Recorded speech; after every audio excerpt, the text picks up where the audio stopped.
అందుకే ఇవాళ కేంద్ర మంత్రి గారిని ఏం కోరామంటే ముఖ్యంగా వరంగల్ అనేది హైదరాబాద్ తర్వాత రెండవ అతిపెద్ద పట్టణం తెలంగాణలో.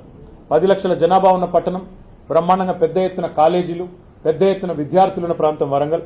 అక్కడ మంత్రి గారిని మేము కోరింది, మీరు మా గతంలో చేసిన పనులన్నీ వారికి వివరించి చెప్పాం, కానీ ఈ 2 ఏళ్లలో ఐటీ గ్రోత్ మందగించింది.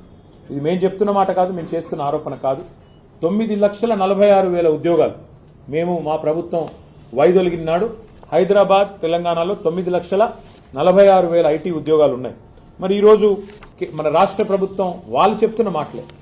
గవర్నర్ గారు ప్రసంగంలో చెప్పారు 7,000 ఉద్యోగాలు తగ్గాయి, ఇప్పుడు కేవలం 9,39,000 ఉద్యోగాలు ఉన్నాయని. మొన్న బడ్జెట్ ప్రసంగంలో బట్టి విక్రమార్క చెప్పారు, ఆర్థిక మంత్రి గారు, డిప్యూటీ సీఎం గారు, కేవలం 9,39,000 అంటే మేము దిగిపోయిన నాడున్న ఉద్యోగాల కంటే 7,000 ఉద్యోగాలు ఇవాళ రాష్ట్రంలో ఐటీ రంగంలో తగ్గినాయని చెప్పి రాష్ట్ర ప్రభుత్వమే స్వయంగా ఒప్పుకుంటా ఉంది.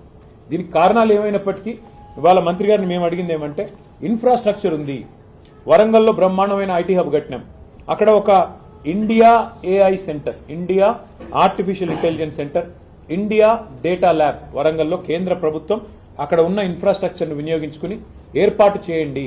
హైదరాబాద్ తర్వాత అంత ప్రాముఖ్యత ఉన్న నగరం వరంగల్, కాబట్టి తెలంగాణలోనే మరి రెండవ అతిపెద్ద నగరం వరంగల్, అక్కడ ఏర్పాటు చేయండి ఇండియా ఏఐ ల్యాబ్, ఒక ఇండియా ఏఐ సెంటర్ లేదా ఇండియా ఏఐ డేటా ల్యాబ్ ఏర్పాటు చేయండి అని చెప్పి కొత్త పాలసీలో భాగంగా వారిని కోరడం జరిగింది. అట్లాగే కరీంనగర్, ఖమ్మం, అక్కడ సైబర్ సెక్యూరిటీకి సంబంధించిన ఒక ఆర్టిఫిషియల్ ఇంటెలిజెన్స్ కేంద్రాన్ని ఏర్పాటు చేయండి, సెంటర్ ఆఫ్ ఎక్సలెన్స్ ఏర్పాటు చేయండి అని వారిని కోరారు. అట్లాగే సెమీ కండక్టర్ డిజైన్ మరియు డీప్ టెక్ రంగాల మీద మరి దృష్టి సారించే విధంగా STPI centre, software technology parks of India సెంటర్లను, centre of excellence, centre for entrepreneurship కూడా ఏర్పాటు చేయండి. మీకు ఇష్టమైన చోట, అది మహబూబ్నగర్ కావచ్చు, నల్లగొండ కావచ్చు, మీకు ఇష్టమైన చోట ఈ 10 ప్రాంతాలు ఉన్నాయి, ఎక్కడ మీకు అనుకూలంగా ఉంటే అక్కడ మీరు దయచేసి ఇది కూడా ఏర్పాటు చేయండి. సో ఒక centre of excellence of STPI on entrepreneurship ఏర్పాటు చేయమని కోరాం. దాంతోపాటు మరి అందుబాటులో ఉన్న ఈ ఐటీ టవర్లలో అన్ని మౌలిక సదుపాయాలు ఉన్నాయి. రాష్ట్రమంతా T-ఫైబర్ కార్యక్రమాన్ని కూడా మా ప్రభుత్వమే చేసింది. కనెక్టివిటీ రాష్ట్రం అంతటా కూడా ఉంది. కాబట్టి పాలసీ ఫ్రేమ్వర్క్ కూడా సిద్ధంగా ఉంది, ఇన్ఫ్రాస్ట్రక్చర్ సిద్ధంగా ఉంది. ఈ అన్ని నగరాలు, అన్ని పట్టణాలు ఇప్పటికి మా ప్రభుత్వం వచ్చింటే ఉపాధి కేంద్రాలుగా మారే అవకాశం ఉంది. యంగ్స్టర్స్ కి హైదరాబాద్ కి, బెంగళూరుకి పోయే అవసరం లేకుండా ఇంకా ఎక్కువ ఐటీ విస్తరణ జరిగేదానికి మా ప్రణాళికలు ఉండినాయి. కానీ ఈ ప్రభుత్వం, కాంగ్రెస్ ప్రభుత్వం పట్టించుకోవట్లేదు. మీరన్నా జోక్యం చేసుకొని వారికి తెలియజెప్పండి. ఈ Tier 2 సిటీస్ అంటే ద్వితీయ శ్రేణి పట్టణాలు, వాటిని మరి పెంచాలి, విస్తరించాలి. ప్రపంచవ్యాప్తంగా ఉన్న ట్రెండ్కు అనుకూలంగా మనం కూడా ఏఐని వినియోగించుకోవాలి, ఆర్టిఫిషియల్ ఇంటెలిజెన్స్ ని. అందులో భాగంగానే ఏఐ డేటా ల్యాబ్స్ కానీ, ఏఐ సెంటర్స్ కానీ ఏర్పాటు చేయండి అని చెప్పి మరి కేంద్ర మంత్రి గారికి కొన్ని విలువైన సూచనలు కూడా చేయడం జరిగింది. దాదాపు అన్ని విషయాలు కూడా వారు విన్నారు. మరి విని తప్పకుండా పరిశీలిస్తానని చెప్పి మాటిచ్చారు. మాటిచ్చిన తర్వాత మరి రైల్వే, అదేవిధంగా ఐటీ 2 రంగాలకు సంబంధించి కూడా చాలా సావధానంగా అన్ని కూడా వారికి వివరించి చెప్పాము. న్యాయం జరుగుతుంది అని చెప్పి ఆశిస్తాము. Thank you. ఢిల్లీకి వస్తుంది సీఎం రేవంత్ రెడ్డి ఉంటున్నటువంటి సమయంలోనే కేటీఆర్ వస్తున్నారు, ఇద్దరు ఏదో కోఆర్డినేషన్ చేసుకోవడానికి, మీటింగ్లు పెట్టుకోవడానికి వస్తున్నారని చెప్పి మధ్యాహ్నం ధర్మపురి అరవింద్ కామెంట్. అంటే ఆయన జూబ్లీ హిల్స్ లో ఉంటాడు, నేను కొద్ది దూరంలో ఉంటాను, మాకు ఢిల్లీ దాకా రావాల్సిన అవసరం లేదు. అంటే రేవంత్ రెడ్డి గారు కేసులు పెట్టేది మా మీద, రోజు తెల్లారలేస్తే దాడి చేసేది మా మీద. రేవంత్ రెడ్డి గారికి రహస్య మిత్రులు బీజేపీ వాళ్ళని రాష్ట్రం అందరికీ తెలుసు. ఎందుకు ఇప్పుడు కేంద్ర మంత్రి బండి సంజయ్ గారి కొడుకును 9 రోజులు అరెస్ట్ చేయకుండా కాపాడింది రేవంత్ రెడ్డి గారు అని అందరికీ తెలుసు. కేంద్ర మంత్రి మరి కేంద్ర పథకంలో, అమృత్ పథకంలో రేవంత్ రెడ్డి గారి బావమరిది కాంట్రాక్ట్లు ఇచ్చింది ఎవరో అందరికీ తెలుసు. కేంద్ర మంత్రులు ఇక్కడ ఉన్న వాళ్ళందరికీ తెలుసు.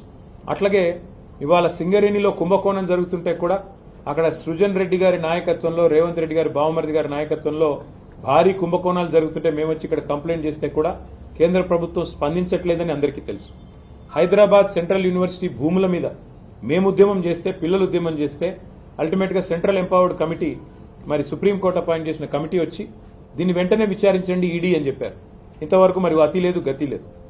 ఈడీ దాడులు జరిగితే రాష్ట్రంలో మంత్రుల మీద, పొంగులేటి శ్రీనివాసరెడ్డి మీద 2 ఏళ్ల తర్వాత కూడా ఇంతవరకు కేసు లేదు. కాబట్టి ఎవరికి రహస్య మిత్రులు, ఎవరితో కలిసి ఉన్నారు రాష్ట్ర ప్రజలకి తెలుసు, మీకు తెలుసు. మరి మాకు రేవంత్ రెడ్డి గారిని కలవాల్సిన అవసరం కానీ, రేవంత్ రెడ్డి గారితో సంభాషించాల్సిన అవసరం కానీ మాకు లేదు. రేవంత్ రెడ్డితో తలపడుతున్నాం. ఆయన అరాచకాలను ఇవాళ ఒక మాట చెప్పాలంటే, నిన్న హైకోర్టు చెప్పింది హైడ్రా అనేది 9 తలల విషసర్పం అని చెప్పింది నిన్న హైడ్రా గురించి. ఏది? రాష్ట్ర హైకోర్టు. ఇంతకంటే చెంపపెట్టు ముఖ్యమంత్రికి ఏముంటుందండి? నాకు అర్థంగా సిగ్గుండాలి. బడాబాబులను మాత్రం వదిలిపెట్టి గరీబోళ్ల ఇండ్ల మీద పడి, బడాబాబులు అంటే ఎవరండి? రాష్ట్ర రెవెన్యూ మంత్రి పొంగులేటి శ్రీనివాసరెడ్డి ఇల్లు చెరువులో ఉంటుంది, దాని హైడ్రా ముట్టదు.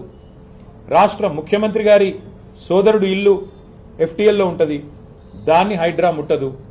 రాష్ట్ర మంత్రులు వివేక్ గారు, శాసన మండలి చైర్మన్ సుఖేందర్ రెడ్డి గారు, రాష్ట్రంలో ఇంకా కీలక నేతలు చాలా మంది బిల్డింగ్లన్నీ చెరువుల్లో ఉన్న షికాల్లో ఉన్న వాటిని మాత్రం హైడ్రా ముట్టదు. ఎవరిని ముడుతుంది హైడ్రా? బీద బిక్కి మధ్యతరగతి ప్రజలు.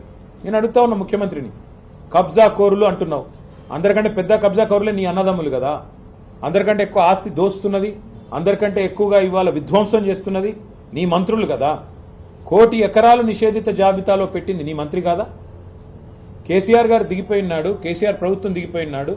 రాష్ట్రంలో నిషేధిత భూముల సంఖ్య ఎంత అంటే, మొత్తం సైజ్ ఎంత అంటే 16 లక్షల ఎకరాలు. ఇవాళ 1 కోటి ఎకరాలకు చేరుకుంది. ఏ కారణం చేత పెడుతున్నారు 1 కోటి ఎకరాలు? 30% కమిషన్లు తీసుకోవట్లేదా నీ మంత్రులు? కబ్జా కోరులు, భూదందాలు చేసేది, భూమిని ఇలా భూహారతిలాగా మింగుతున్నది నీ ప్రభుత్వం కాదా? నీ మంత్రులు కాదా? ప్రజలకు తెలియదా?